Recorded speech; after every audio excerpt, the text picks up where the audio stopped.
What if you planned the perfect little getaway? A quiet trip into nature, just two people, no stress. And then you stumbled across something in the middle of the woods that made absolutely no sense, something that wasn't quite human and wasn't quite a doll? That's exactly what happened to Macy and her boyfriend Chase. They weren't looking for trouble. They weren't chasing thrills. They just wanted some peace and quiet.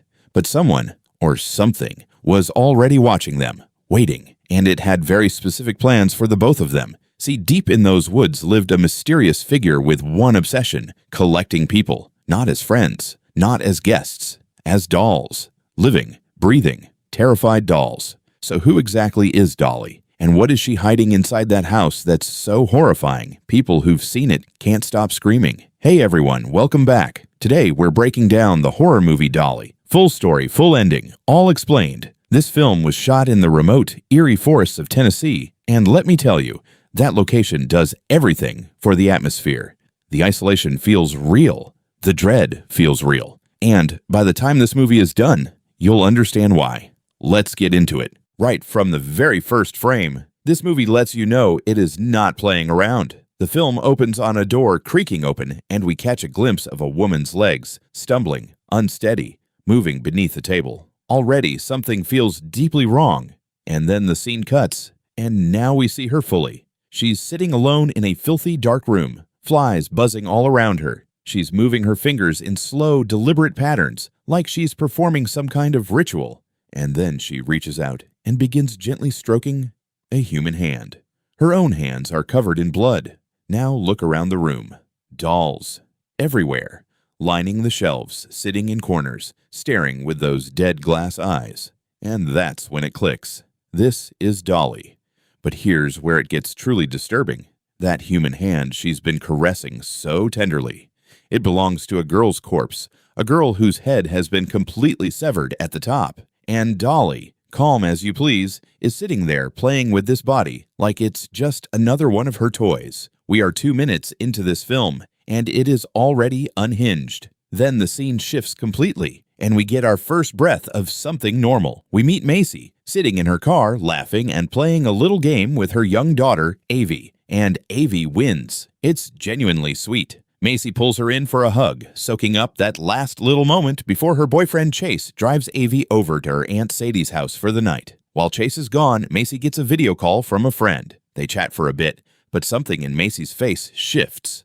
She gets quiet, a little sad. Whatever's going on beneath the surface, she's not ready to talk about it yet. Chase wraps up a quick conversation with Aunt Sadie and heads back. And the second Macy hears him coming, she snaps the phone off and shoves it away like she was never on it at all. Chase doesn't notice. He just hops in, starts the car, and they're off. Because today was supposed to be their day. A peaceful hike through the woods. Just the two of them. No stress, no noise, no responsibilities. That's why Avie got dropped off at her aunt's. This was meant to be a fun little escape. They're laughing.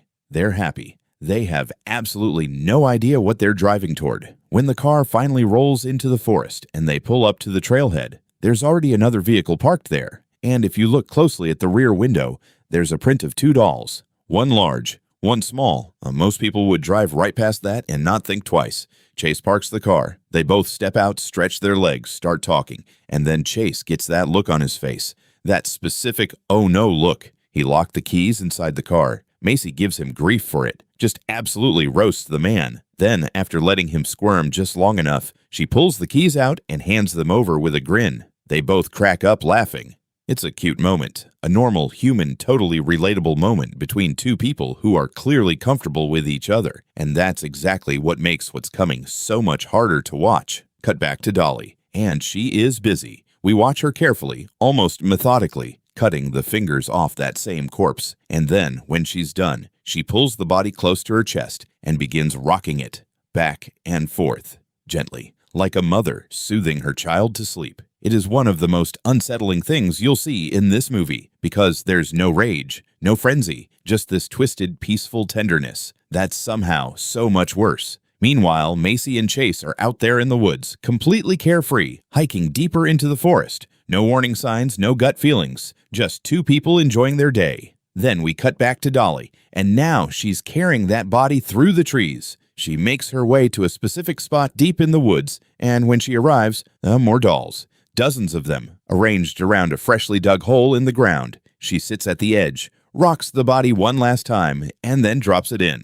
Just like that. Back to Macy and Chase, pushing further into the thick of the forest. And then Macy stops. Something catches her eye. A doll, nailed to a tree. She looks around, and they're everywhere. Hanging from branches, propped against trunks, scattered across the ground. This entire stretch of forest is covered in them. Macy bends down and picks one up off the ground. She turns it over in her hand, smiling. "We should take this back for Avie," she tells Chase. Then she spots another one nearby, this one with a more masculine look, and she picks it up too. She holds it up next to Chase's face with a grin. "Look," she says, "this one looks just like you." Chase is immediately offended. "No, it doesn't," he says, making a face. She keeps going, pushing the two dolls together like they're a couple, teasing him relentlessly. Chase is not amused. She's having the time of her life. Eventually, they toss the dolls back down and keep moving. Cute moment. Funny moment. But now, you're watching those dolls sitting on the ground and thinking, someone put all of these here, and that someone is still out in these woods.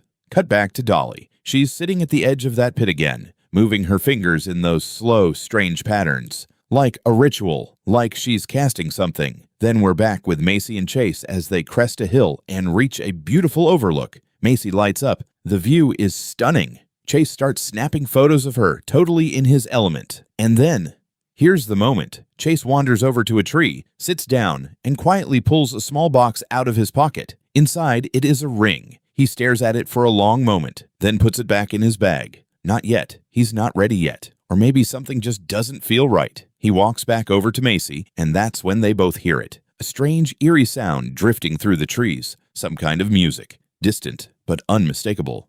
"What is that?" Chase says, intrigued. "Let's go check it out." But Macy doesn't move. She's not curious. She's not interested. Something about it just doesn't sit right with her. Now, here's the thing. Chase wants to investigate. Macy wants to ignore it. Two very different instincts. And in a horror movie, one of them is always right. Chase follows the sound. He pushes through the trees, winding deeper into that same stretch of forest littered with dolls. And that's when he sees her. A woman sitting alone, moving her fingers in those slow, hypnotic patterns. Just like a ritual. Chase's first instinct, she must be lost. Maybe she wandered off a trail and got confused. He's a good guy. He approaches her carefully and asks, "Hey, are you okay?" And that's when she turns around. Now watch this. Her face. It's covered by a doll-like mask. Pale, hollow, expressionless. The face of something that is absolutely not okay. For just a split second, Chase freezes. And in that split second, Dolly moves. She lunges forward, grabs him by the throat, and slams him to the ground. Then she reaches for her weapon. A long, sharp, spade-like tool, places it against his knee, and drives it in with a single devastating stomp. Chase screams, but she's not done. She brings that blood-soaked blade up toward his mouth. Chase throws his hands up, desperately trying to hold it back, but Dolly forces it in. He screams again.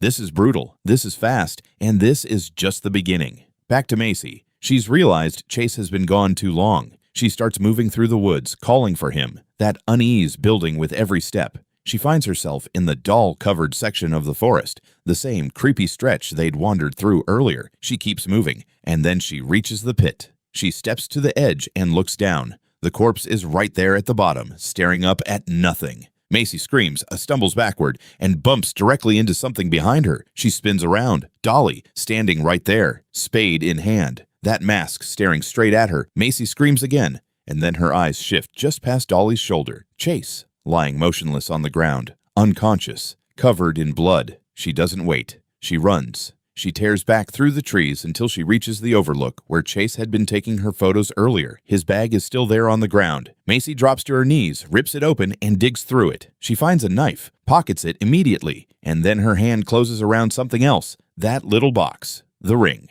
She stares at it for just a moment, then pockets that too. No time to process what it means. Not now. But here's the crazy part. She never even heard her coming. A hand touches her hair from behind. Macy whips around. Dolly, right there. Again. Macy bolts, full sprint through the forest, but the woods don't care how scared she is. Her foot catches on a root, and she goes down hard. Her head cracks against a rock, and everything goes black. When she opens her eyes, she's right back in the doll section of the forest. She has no idea how long she's been out. She tries to get up, and Dolly is already there. This time, Dolly doesn't attack immediately. She reaches out and takes Macy's hand and starts stroking it. Tenderly, almost lovingly, her hand still soaked in blood.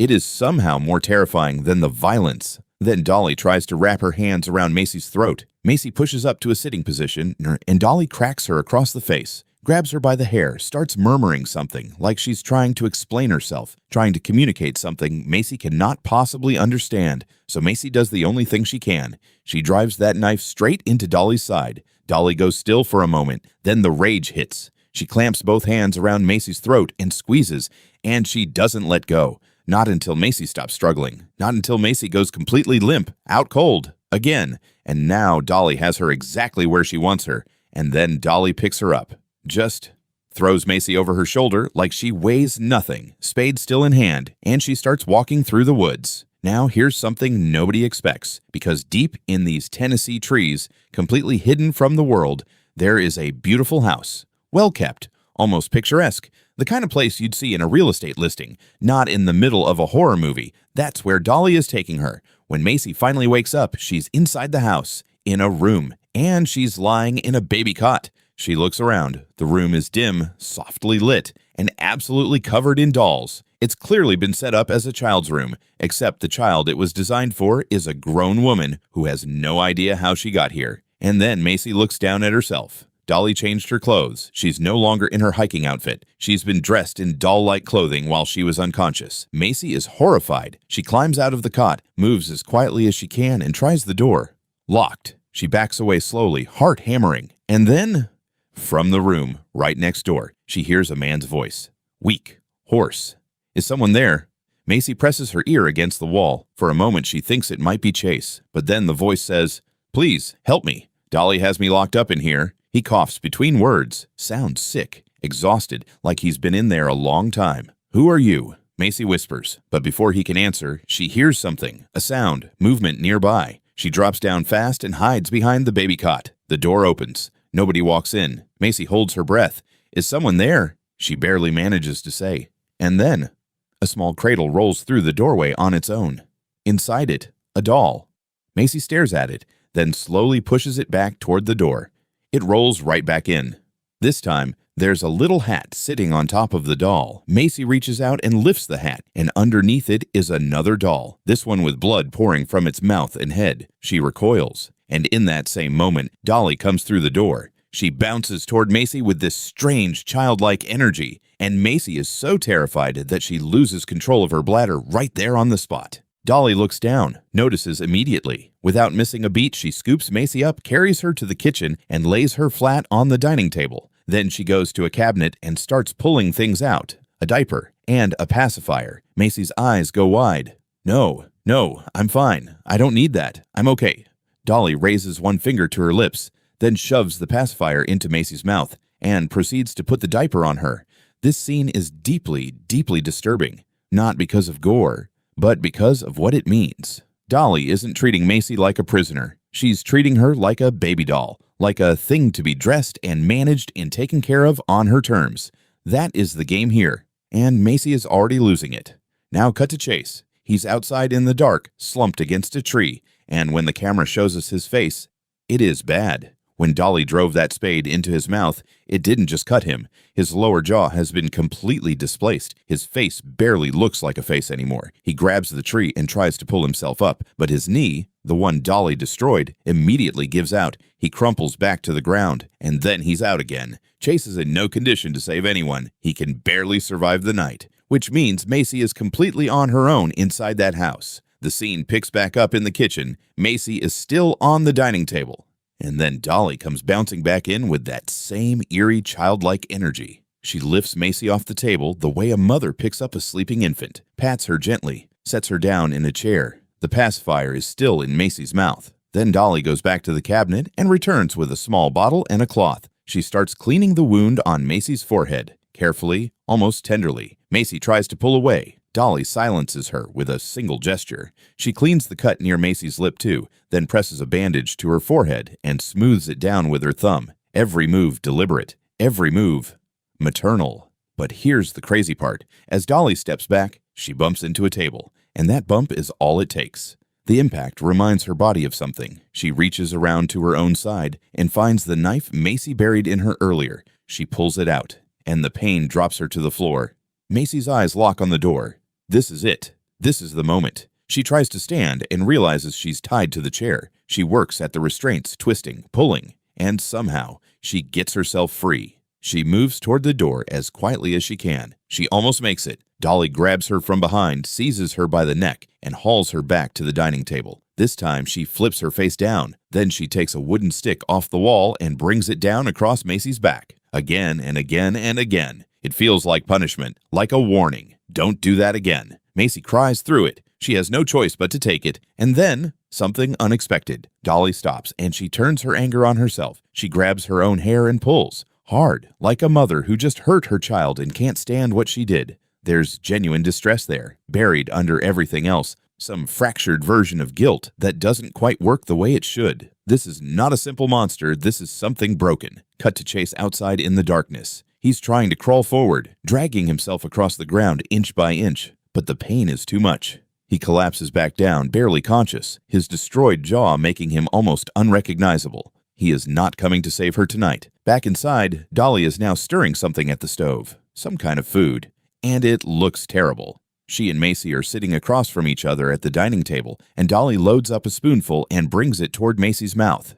Macy turns away, won't open up. Dolly grabs her jaw, forces her mouth open, and shoves the spoon in. Macy immediately gags and throws up. Dolly stares at the mess, stands up, goes to the cabinet, and comes back with a baby bottle full of milk. The whole house is dim and quiet, every shadow in every corner doing its job. Macy refuses the bottle too, so Dolly forces that in as well. A little milk gets through before Macy vomits again. Now Dolly is furious. She grabs Macy by the hair, shoves her face down toward her own vomit, just holds her there, humiliating her, dominating her completely. Macy can do nothing. She is completely powerless. And then Dolly unleashes that rage on everything around her, knocking things over, tearing at the room. This isn't just cruelty. This is frustration, like a parent at their wit's end who genuinely cannot understand why her child won't cooperate. Macy is trapped in the most disturbing version of a family home you've ever seen. And something tells us this is far from over. Dolly stands with her back to Macy for a long moment. And when she turns around, Macy cannot believe what she's seeing. Dolly is attempting to breastfeed her. Macy refuses, pulls back, but Dolly forces it, and this time, Macy makes a split-second decision. She lets it happen. She opens her mouth, and then bites down with everything she has. She tears a chunk of flesh clean off. Dolly screams and collapses to the floor, writhing in pain. Macy doesn't look back. She runs. She makes it upstairs and rushes toward the room where the imprisoned man is. He's right there on the other side of the wall, and he lays it out clearly. Help me get out of here, and I'll get us both out of this house. I know the way, but first, go to the basement. That's where the key is.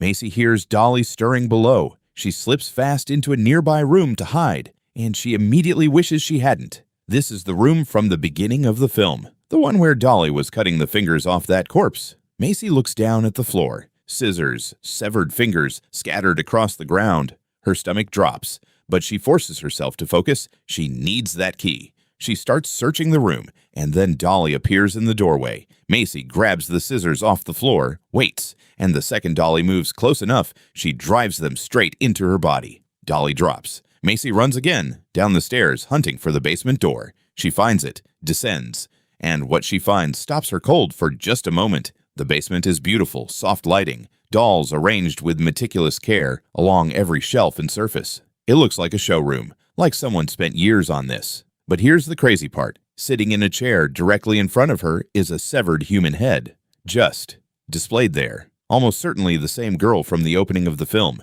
And around the neck, a key. Macy stares at it, takes a breath, reaches out slowly, and takes the key. She turns to go. Dolly is standing right behind her. She grabs Macy by the hair, drags her out, and slams her into a table. The impact is brutal. Macy's ear catches the edge and is nearly sliced in half. She screams, clutching the side of her head, blood running between her fingers. She's furious now, screaming at Dolly through the pain, not holding anything back. Dolly screams back, stomping her feet on the ground like a frustrated child having a full meltdown. And then Macy notices something around Dolly's neck. A key. Another key. Hanging right there. Macy goes quiet. The rage drains out of her face, and something clicks. She knows how this works now. She's seen it in every interaction. The feeding, the rocking, the bandages, the punishment, followed by guilt. Dolly doesn't want a prisoner. She wants a baby. She wants a child. So Macy does something incredibly brave, or incredibly desperate, depending on how you look at it. She pouts, like a little kid, drops her shoulders, softens her face, and slowly, carefully shuffles across the room and climbs into Dolly's lap. And Dolly lets her. She wraps her arms around Macy just like a mother would, starts rocking the chair, patting her back gently. The whole scene is surreal and deeply unsettling. This massive, terrifying figure cradling a grown woman in a dimly lit basement full of carefully arranged dolls. But then comes the moment that might be the hardest to watch in this entire film. Dolly reaches for a needle and thread, and she begins to sew Macy's torn ear back together. Right there. No anesthetic. No warning. Just needle through flesh, pulling the two pieces back together with slow, deliberate stitches. Macy's whole body shakes. She bites down on her screams, tears running down her face, forcing herself to stay still because she knows that if she pulls away now, if she breaks the illusion, everything falls apart. She needs that key. She needs to stay alive. And right now, the only way to do both is to be Dolly's baby. Now here's where things take a sharp turn nobody saw coming. While Dolly is asleep, Macy carefully slides out of her lap. She reaches up, lifts the key from around Dolly's neck, and slips out of the room without making a sound. She goes straight to the locked door, opens it, grabs a flashlight off the floor and clicks it on, and what she sees stops her cold. A man, chained to the wall, barely alive, and right next to him, a body. Another man, dead on the floor. "That's my brother," the prisoner tells her, his voice hollow. Dolly killed him. Macy's heart breaks. She moves fast, works the chains loose, and frees him. But the second he's free, he grabs Macy by the throat. "Now I'm going to use you to get out of here." Just like that, the victim becomes the threat. He calls out for Dolly. No response. So he squeezes Macy's neck tighter and orders her to do it. Macy calls Dolly's name, and Dolly comes. Weapon in hand. The man tells her to drop it, and Dolly, shockingly, does exactly that. She drops the spade. The man releases Macy, walks straight toward Dolly, picks up the weapon, and starts beating her with it. Macy drives her knife into the man's back. He doesn't even flinch, doesn't slow down, just turns toward Macy with something terrifying in his eyes and shifts his attack to her. And then Dolly moves. She drives her fist into the man's back with so much force that her hand punches clean through his chest and out the other side. He drops. Dolly retrieves the spade and destroys his face with it. Strike after strike after strike, until there's nothing recognizable left. Then she turns to Macy. She grabs her by the throat and drags her back into the room.